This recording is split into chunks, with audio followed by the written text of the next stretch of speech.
3. El suicidio del pensamiento.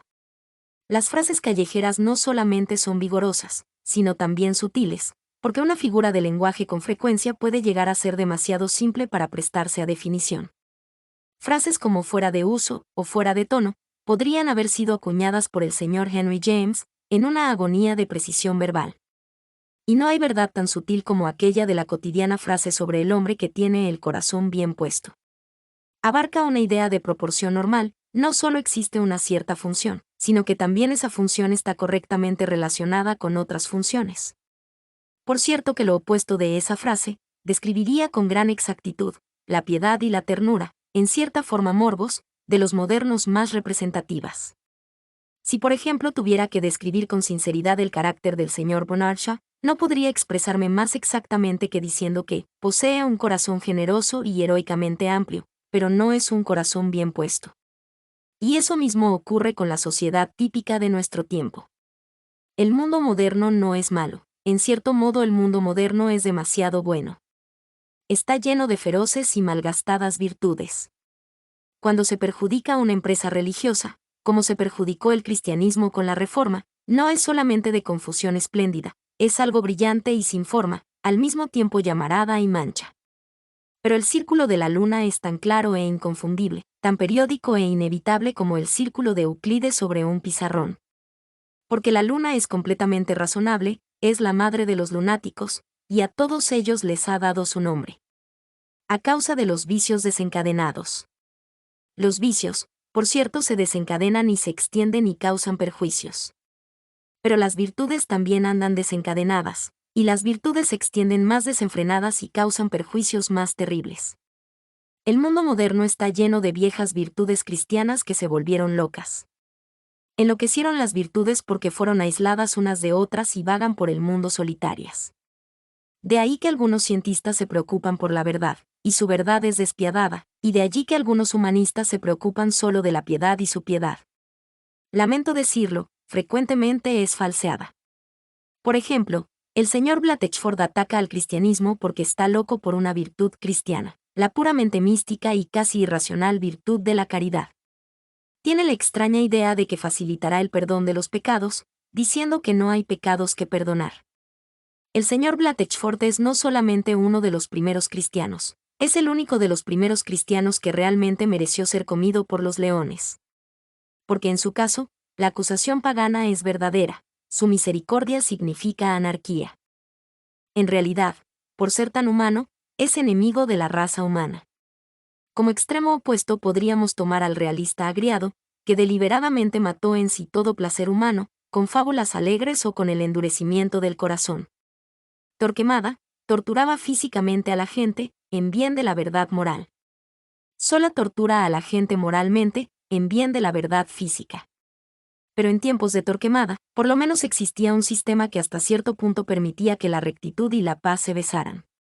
Ahora, ambas no se saludan ni con una inclinación de cabeza. Pero podríamos encontrar un caso mucho más concluyente que estos dos de la piedad y de la verdad, en la sorprendente dislocación de la humanidad. Aquí solo nos concierne tratar de un aspecto de la humildad.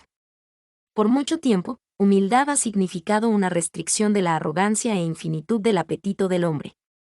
Del hombre que siempre estaba aventajando a sus misericordias con el continuado invento de necesidades nuevas. Su propia capacidad de goce destruía la mitad de sus goces. Procurándose placeres, perdió el placer principal, porque el principal placer es la sorpresa. De ahí resulta evidente que si el hombre quiere hacer amplio a su mundo, él debe estar siempre haciéndose pequeño. Aún las ciudades más encumbradas y los pináculos inclinados por su propia altura, son creaciones de la humildad. Los gigantes que derriban montes como si fueran pasto, son creaciones de la humildad. Las torres que se pierden en lo alto por encima de la estrella más solitaria en su lejanía, son creaciones de la humildad. Porque las torres no son altas sino cuando las miramos desde abajo, y los gigantes no son gigantes sino más grandes que nosotros. Toda esa imaginación de lo gigantesco, que es quizá el más vigoroso de los placeres del hombre, en el fondo es enteramente humilde. Sin humildad es imposible gozar de nada, ni aun de la soberbia. Pero lo que nos hace padecer el presente es la modestia mal ubicada. La modestia se ha mudado del órgano de la ambición. La modestia se ha instalado en el órgano de la convicción, la cual nunca se la había destinado. El hombre estaba destinado a dudar de sí, pero no de la verdad. Ha sucedido precisamente lo contrario. Actualmente la parte del hombre que el hombre proclama es exactamente la parte que no debía proclamar, su propio yo. La parte que pone en duda es exactamente la parte de la cual no debía dudar, la razón divina.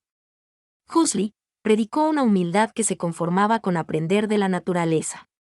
Pero el escéptico de nuevo cuño es tan humilde que duda hasta de poder aprender. De ahí resulta que si nos hubiéramos apresurado a decir que no existe una humildad típica de nuestro tiempo, nos hubiéramos equivocado. La verdad es que hay una real humildad típica de nuestro tiempo.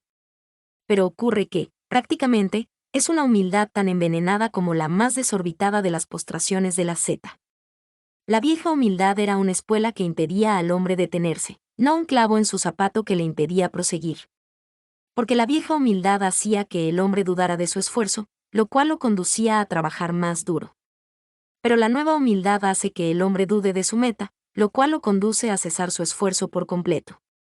En cualquier esquina podemos encontrar un hombre pregonando la frenética y blasfema confesión de que puede estar equivocado. Cada día nos cruzamos con alguno que dice que, por supuesto, su teoría puede no ser la cierta. Por supuesto, su teoría debe ser la cierta, o de lo contrario, no sería su teoría. Estamos en camino de producir una raza de hombres mentalmente demasiado modestos para creer en la tabla de multiplicar. Nos hallamos en peligro de ver filósofos que duden de la ley de gravedad, por considerarla como un simple producto de sus imaginaciones. Los farsantes de otros tiempos eran demasiado orgullosos para dejarse convencer, pero estos son demasiado humildes para poder ser convencidos. Los humildes heredan la tierra, pero los escépticos modernos son demasiado humildes, hasta para reclamar su herencia. Y precisamente esta impotencia intelectual es nuestro segundo problema. El último capítulo se refería a un hecho observado, que el peligro de morbidez que puede correr un hombre proviene más de su corazón que de su imaginación. No se intentaba atacar la autoridad de la razón, su objeto más bien fue defenderla, porque necesita defensa. Todo el mundo moderno está en guerra con la razón, y la torre ya vacila. Con frecuencia se dice que los sensatos no hallan respuesta para el enigma de la religión. Pero la dificultad con nuestros sensatos no es que no puedan ver la respuesta, sino que no pueden ver ni siquiera el enigma. Son como niños suficientemente estúpidos como para no notar nada paradójico en la manifestación de que una puerta no es una puerta. Los tolerantes modernos, por ejemplo, hablan sobre la autoridad religiosa, no solamente como si no hubiera razón alguna de su existencia, sino como si nunca hubiera habido una razón para que exista. A más de no ver su base filosófica, no pueden siquiera ver su causa histórica. La autoridad religiosa ha sido con frecuencia opresiva e irrazonable, tal como cada sistema legislativo, y especialmente el nuestro actual, ha sido duro y culpable de una penosa apatía. Es razonable atacar a la policía, también es glorioso. Pero los modernos críticos de la autoridad religiosa son como hombres que atacaran a la policía, sin nunca haber oído hablar de asaltantes. Porque existe un grande y posible peligro para la mente humana, un peligro tan real como el de un asalto. Contra él, bien o mal, la autoridad religiosa se irguió como una barrera. Y contra él, algo por cierto debe erguirse como barrera si es que nuestra raza debe salvarse de la ruina. Ese peligro consiste en que el intelecto humano es libre de autodestruirse. Tal como una generación podría impedir la existencia de la generación siguiente, recluyéndose toda en monasterios o arrojándose al mar, así un núcleo de pensadores puede impedir, hasta cierto punto, los pensamientos subsiguientes, enseñando a la nueva generación que no existe validez en ningún pensamiento humano. Sería cargoso hablar siempre de la alternativa entre la razón o la fe. La razón en sí misma es un objeto de la fe. Es un acto de fe afirmar que nuestro pensamiento no tiene relación alguna con la realidad. Si usted es puramente un escéptico, tarde o temprano se hará esta pregunta: ¿por qué todo puede andar bien, aun la observación y la deducción? ¿Por qué la buena lógica es tan engañosa como la mala lógica? ¿Ambas son actividades en el cerebro de un mono sorprendido? Hay un pensamiento que detiene el pensamiento. Y ese es el único pensamiento que debería ser detenido. Ese es el mal concluyente contra el cual se dirigió toda la autoridad religiosa. Recién aparece al final de edades decadentes como la nuestra, y el señor H. G. Wells ya hizo su estridente bandera, ha escrito una delicada pieza de escepticismo llamada Las dudas del instrumento. Allí interroga al cerebro e intenta excluir la realidad, hasta de sus propias afirmaciones, pasadas, presentes y porvenir. Contra esta ruina lejana, se organizó y se jerarquizó originariamente todo el sistema militar de la religión. Las creencias y las cruzadas, las jerarquías y las persecuciones, no fueron organizadas según la ignorancia, dice, para suprimir la razón. El hombre, por un instinto ciego, sabía que si las cosas fueron discutidas ensañadamente, la razón pudo ser discutida primero. La autoridad para absolver que tienen los sacerdotes, la autoridad de los papas para determinar autoridades, aún la autoridad para aterrar de los inquisidores, eran solamente sombrías defensas erigidas en torno de una autoridad central más indemostrable, más sobrenatural que todas, la autoridad para pensar que tiene el hombre. Sabemos ahora que las cosas son así, no tenemos excusa para ignorarlo. Porque a través de la vieja rueda de autoridades, podemos oír al escepticismo crujiente, y al mismo tiempo ver a la razón íntegra y fuerte sobre su trono. En tanto que la religión marche, la razón marcha. Porque ambas son de la misma primitiva y autoritaria especie. Ambas son métodos que prueban y no pueden ser probados. Y en la acción de destruir la idea de la autoridad divina, hemos destruido sobradamente la idea de esa autoridad humana, por la cual podemos abreviar una división muy larga. Con un rudo y sostenido tiroteo, hemos querido quitar la mitra al hombre pontificio, y junto con la mitra le arrebatamos la cabeza. A menos que a esto se le llame divagación, tal vez fuera conveniente repasar rápidamente los principales modos de pensar modernos, que han causado este efecto de detener el pensamiento. Tuvieron ese efecto el materialismo y la teoría de que todo es producto de una ilusión individual, porque si la mente es mecánica, el pensar no puede ser muy divertido, y si el cosmos no es real, no hay nada en que pensar. Pero en estos casos el efecto es indirecto y dudoso. En algunos casos es directo y evidente, especialmente en el caso de lo que por lo general se llama evolucionismo. El evolucionismo es un buen ejemplo de esta inteligencia moderna, que si algo destruye, se destruye a sí misma. El evolucionismo es, o una ingenua explicación científica de cómo sucedieron algunos fenómenos terráqueos, o si es algo más que eso, es un ataque al pensamiento mismo. Si el evolucionismo destruye algo, no destruye a la religión sino al racionalismo. Si la evolución significa simplemente que algo positivo llamado mono, se convirtió, muy lentamente, en algo positivo llamado hombre, entonces es inofensivo hasta para el más ortodoxa, porque un Dios personal puede hacer las cosas, tanto lenta como rápidamente, en especial si como el Dios cristiano, está situado fuera del tiempo. Pero si evolución quiere decir algo más, significa que no existe cosa tal como un mono a convertir, ni cosa tal como un hombre en el cual ser convertido. Significa que no existe tal cosa como una cosa. A lo más existe una sola cosa, y esa es el flujo del todo y de la nada. Esto es un ataque no contra la fe, sino contra la mente. No es posible pensar si no hay riada en qué pensar. No es posible pensar sin que el pensamiento esté separado de su objeto. Descartes dijo, yo pienso, por consiguiente existo. El filósofo evolucionista invierte y hace negativo el epigrama. Dice, yo no existo, por consiguiente no puedo pensar. Luego está el opuesto ataque al pensamiento, aquel anticipado por el señor H. G. Wells cuando insiste en que cada cosa aislada es única, y en que no existen categorías.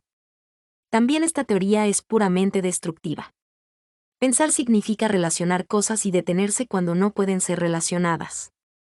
Es obvio decir que este escepticismo prohibitivo del pensamiento prohíbe también el lenguaje. Un hombre no puede abrir la boca sin contradecirlo. De ahí que cuando el señor H. G. Wells dice, como lo hizo en alguna parte, todas las sillas son completamente diferentes, expresa no solamente un error, sino también una contradicción de términos. Si todas las sillas son por completo diferentes, no se las puede llamar todas las sillas. Semejante a esta es la teoría progresista que sostiene que alteramos la prueba en vez de tratar de pasarla. Con frecuencia oímos decir, por ejemplo, lo que es bien en una época es mal en otra. Esto es muy razonable si significa que existe una meta permanente, y que ciertos sistemas logran alcanzarla en ciertos y determinados tiempos y no en otros. Digamos, si las mujeres desean ser elegantes, puede que en una época lograrán su deseo engordando y en otra época adelgazando.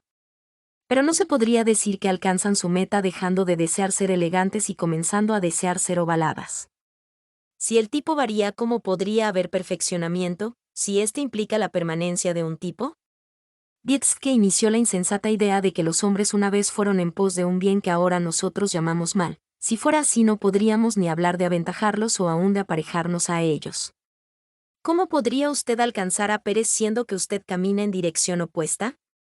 No se puede discutir si un pueblo, procurando hacerse miserable, tuvo más éxito que el éxito que tuvo otro procurando hacerse feliz.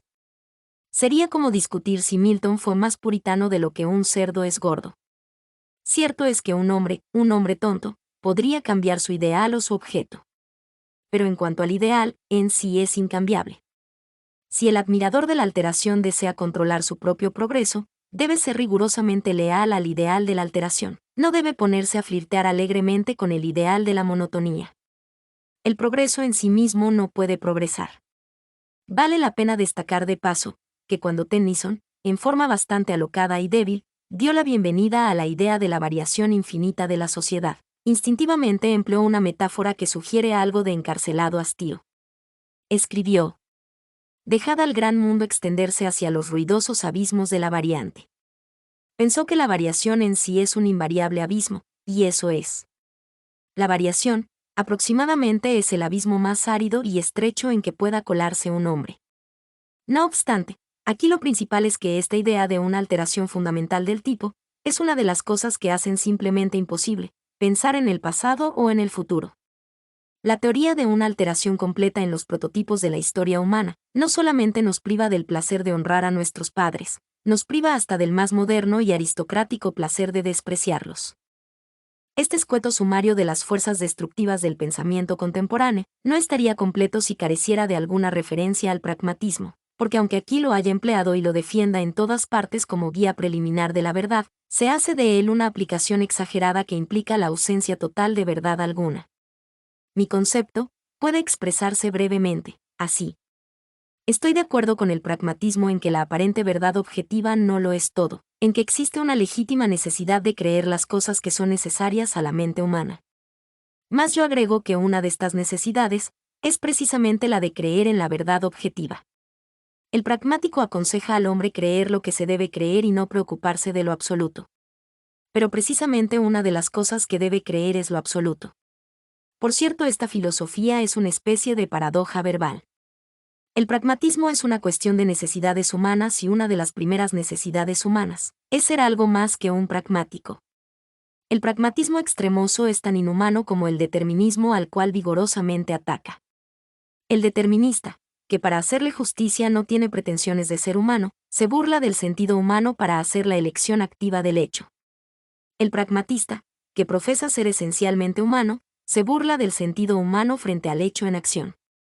Para resumir lo expuesto hasta aquí, podríamos decir que las filosofías corrientes más características no solo tienen rasgos de manía, sino rasgos de manía suicida. El investigador ha dado con la cabeza contra los límites del pensamiento humano, y se la rompió. Esto es lo que hace tan inútiles las advertencias del ortodoxo y tan vana la jactancia de los vanguardistas sobre 14 peligrosa adolescencia del libre pensamiento. Lo que estamos presenciando no es la adolescencia del libre pensamiento, es su vejez decrépita y su disolución terminante. Es inútil que los obispos y los sabios discutan qué horribles sucesos vendrán si el desenfrenado escepticismo sigue su curso. Es en vano que los ateos elocuentes hablen de las grandes verdades que se revelarán una vez que veamos los comienzos del libre pensamiento. Ya hemos visto su término. No tiene ya preguntas por hacer, se ha interrogado a sí mismo. No es posible evocar visión más salvaje que la de una ciudad cuyos hombres se preguntan si tienen persona.